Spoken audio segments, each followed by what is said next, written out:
Hey, what's up? It's your boy, 24/7 here with 24/7 Fusion Media. The news hit quick. Ben Affleck will return as Batman in The Flash. Wow, this is huge. Look at Ben Affleck, yep. He was awesome as Batman. Now, I'm excited, and I know that this is what this means, and what this is going to pull off is going to be bigger than what anybody can ever imagine. This movie is going to be the single most important movie to bring together the DCEU in a way that no one would have ever imagined. Let's get into this. Batman Forever strives for a chance to set things right. That may finally happen with Ben Affleck's version of the crime fighter. The Argo director's brooding Dark Knight is coming back for one more movie, with Ben Affleck agreeing to return as Bruce Wayne in the upcoming big screen version of The Flash. Vanity Fair has learned. Boy. Portrayals of Batman always ignite furious debates among fans, and Affleck's selection for the part continues to provoke intense discussion even years after he's donned the cowl. Some love him, some disparage him, some refuse to see him in the role from the very beginning, while others consider him an underrated favorite who deserved more chances to play the role on screen. Oh, I agree with that. I agree with that.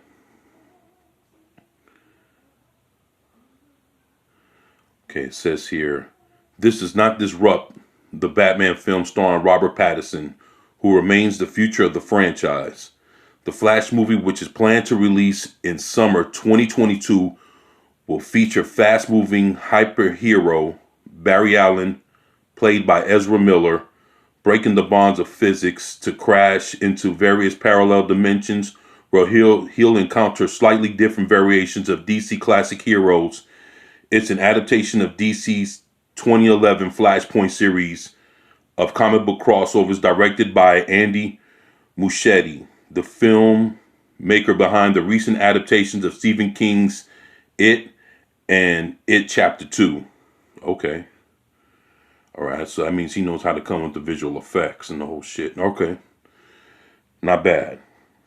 His Batman has a dichotomy that is very strong, which is his masculinity, because of the way he looks and the opposing figure that he has in his jawline. But he's also very vulnerable, Muschietti said in an interview. He knows how to deliver from the inside out that vulnerability. He just needs a story that allows him to bring that contrast, that balance. Affleck got the script at the end of last week and agreed this week to join the project. Just like that, huh? Shit must be good. He's a very substantial part of the emotional impact of the movie. The interaction and relationship between Barry and Affleck's Wayne will bring an emotional level that we haven't seen before. The director added, it's Barry's movie, it's Barry's story, but their characters are more related than we think. They both lost their mother due to murder, and that's one of the emotional vessels of the movie. That's where the Affleck Batman kicks in. Okay. I'm glad to be collaborating with someone who has been on both sides of the camera too. Muschietti said he understands. Speaking about Ben Affleck. Affleck won't be the only Batman making a comeback. A few more of the alternate dimension heroes who turn up in the Flash movie will be figures we've seen before. Michael Keaton's Batman from the 1989 Tim Burton film is also set to appear in what Muschietti said was a substantial part. Whew, shit. Look at that. Classic Batman. I'm Batman. I like that.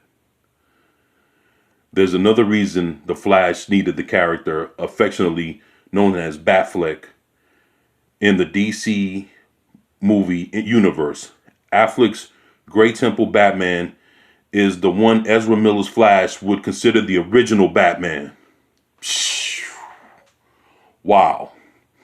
All right, so he's the original Batman. That's all right. I like that. The one he has already fought alongside in the previous Zack Snyder films. Muschietti said that it wouldn't work as well for him to venture into the company of other Batman without having Affleck as the starting point. He's the baseline. He's part of the unaltered state before we jump into Barry's adventure. The director said there's a familiarity there. Okay, I see where this is going. This is going to be one hell of a. It's not like a time travel movie. It's like a parallel going into different dimensions kind of movie. Oh, this shit's going to be fucking awesome, man.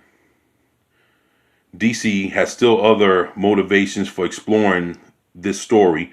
Batman is too valuable of a character to leave fallow for long, and new actors will forever be stepping into the role by threading the concept of a multiverse into the DC storyline. Warner Brothers is attempting to create a way for all the competing factions of this fandom to coexist together. So basically, they're putting this together to allow every version of Batman that we've ever seen, the black and whites,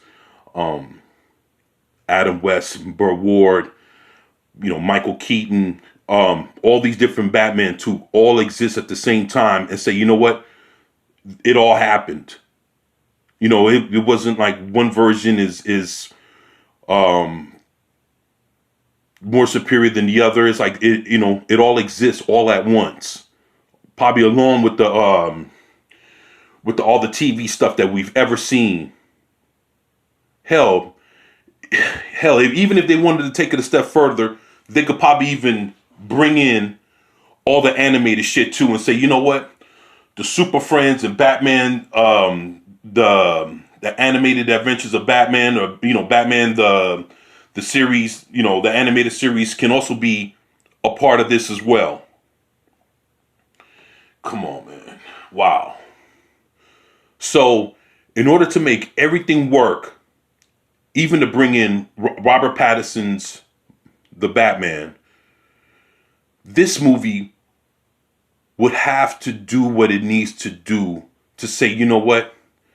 It all exists. And the fact that, you're going to be showing 2 or 3 different Batmen, or probably more, going through the timelines. You know what? If you find a way to have Adam West show up, oh my goodness.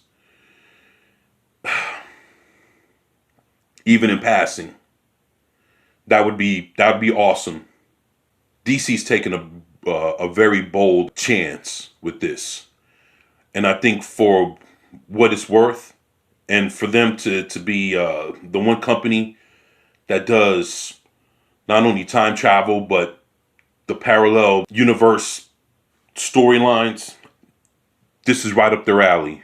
And no one does it better than DC. Whether they improve something or fuck something up even worse, and they try to come back and fix it with something that's just as, great as, the story before was just as bad. I mean, they know how to come back and forth with this. So if anybody can tell the story, it's DC. This is going to be huge.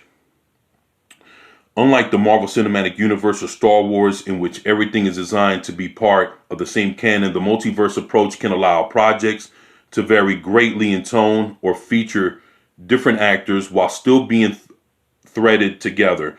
Keeping a broad coalition of fans from battling over what is legitimate is one of the biggest challenges for studios managing franchises with vast appeal and decades of history. Sony's animated Into the Spider-Verse also helped popularize the alternate dimension concept, introducing the Miles Morales character into a host of different spider folk. Okay. Verse approach has helped DC both differentiate itself and revisit the same characters without being accused of rebooting or erasing recent favorites.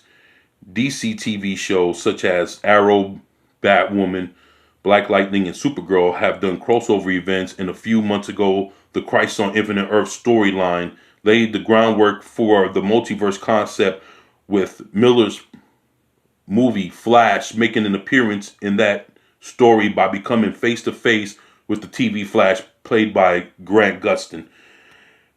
Yeah, that shit was that was pretty huge when that happened. That was pretty huge. This movie is a bit of a hinge in the sense that it presents a story that implies a unified universe where all the cinematic iterations that we've seen before are valid.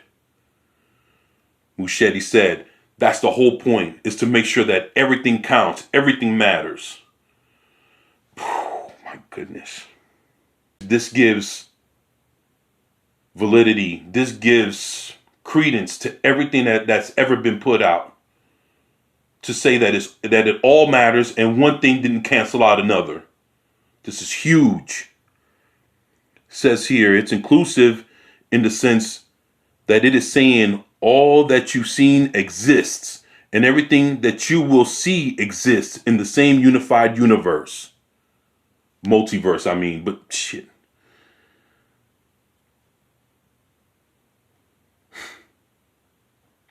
It doesn't mean there aren't still intense disagreements in the fandom and that the return of Affleck is sure to launch countless takes. Affleck was cast as Batman in late August of 2013, and the debate over his presence hasn't let up even after 2 movies with Snyder vs. Batman, Dawn of Justice, and Justice League, and 1 cameo in Suicide Squad. His take will also get a new approach in the famed Snyder Cut of Justice League, which will appear on HBO Max, restoring the original director's vision before the film was handed off to Joss Whedon to complete, a version of the film that seems to have left no one happy. Yeah, man. That shit was butchered, man. Affleck had previously signed to direct and star in a standalone film called The Batman, but ultimately left the project after saying that its demands were taking too much of a personal toll, and at the time he parted ways with the film, he was also dealing with the end of his marriage to Jennifer Garner and struggling with alcoholism. I showed somebody the Batman script, Affleck told the New York Times. They said, I think the script is good. I also think you'll drink yourself to death if you go through with what you just went through again.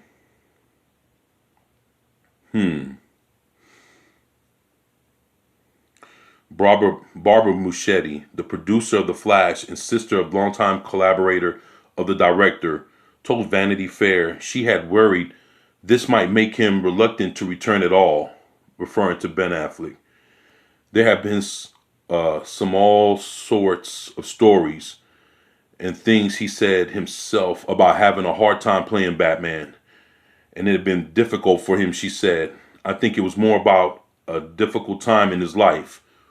When we approached him, he's now in a very different time in his life. He was very open to it, which was a bit of a surprise to us. It was a question mark. We're all human and go through great times in our lives and terrible times in our lives, she added. Right now, he's in a place where he can actually enjoy being Batman. Plus, he doesn't have to carry the entire movie. It's a pivotal role, but at the same time, it's a fun part, she said. So they approached him and he was just down with it. Filmmaker Matt Reeves from the Planet of the Apes movies is now making the Batman with Pattinson as the lead. That film was in the midst of shooting when the pandemic, coronavirus lockdown hit, and production is set to resume in the fall. Although a standalone film for Affleck didn't happen, his admirers continue to champion Affleck's take on the character. With The Flash, they'll get to see him answer the bat signal at least once more. Yeah. Yeah. That's what's up. Actually, I'm wondering why. This is great news. Don't get me wrong. I'm excited as fuck. I mean, Ben Affleck was he's the best Batman, that I've seen. That's actually as close to Batman as he is in the comic book. So I'm excited. I can't wait. Now it just makes everything that more exciting. Everybody's waiting to see how it's all gonna go down. Shit, we're down. I know we're down. So my whole thing, though, is why didn't they release this for DC fandom? This news could have made DC fandom even more worthwhile to go see. Why was it let out like this? I'm just ready to see what's going to happen with Ben Affleck. Let me know what you think. Let me know how you feel about this whole thing. Leave your comments in the comment section below. This is your boy 24/7 with 24/7 Fusion Media, and I'm out. Peace.